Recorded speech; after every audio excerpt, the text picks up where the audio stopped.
Subscribe, like Radio 360. Inachofanya klabu ya Yanga kwa sasa ni kuhakikisha kila mchezaji ambaye ni hatari, kila mchezaji ambaye ni bora kwenye nafasi yake, awe anacheza ligi ya Tanzania au anacheza nje ya ligi ya Tanzania, basi yenyewe inahakikisha inamsajili ili kuiboresha ile klabu ya Yanga, ile timu ya First 11 kuhakikisha inaboreka, lakini pia benchi la klabu linaboreka, na hii ni baada ya kuondoa wachezaji kadhaa ambao wataondoka kwa sasa hivi, ambao pia wengine waliingia kwenye dirisha lililo kubwa. Taarifa zikufikie sasa kutokea hapa Radio 360, Radio 360 channel namba 1 ya michezo. Hakikisha unagusa neno subscribe. Klabu ya Yanga bwana imemalizana rasmi na kiungo mkabaji wa klabu ya Singida Black Stars.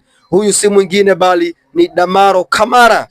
Kiungo huyo ambaye mwenye uwezo mkubwa sana wa kuupiga klabu ya Simba ambayo pia ilikuwa inavutiwa na uchezaji wake, lakini pia Yanga nao walikuwa wanavutiwa na uchezaji wake.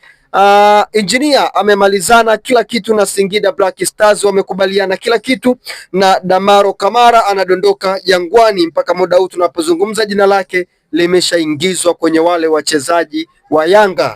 Tayari klabu ya Yanga ina majina 13 kwenye ile orodha ya wachezaji wanaotakiwa kucheza ligi kuu, na bado haijafahamika kama Damaro Kamara ni miongoni mwa wachezaji ambao walichukua uraia wa Tanzania, hivyo ataingia kama mchezaji mzawa au Yanga watapunguza mwingine, lakini inaonekana kwenye mfumo wa TMS tayari Yanga ina wachezaji 13 akiwemo huyu Damaro Kamara. Una maoni gani kuhusu kiungo huyo kutokea Singida kushusha Yanga? Subscribe, weka comment yako hapo chini.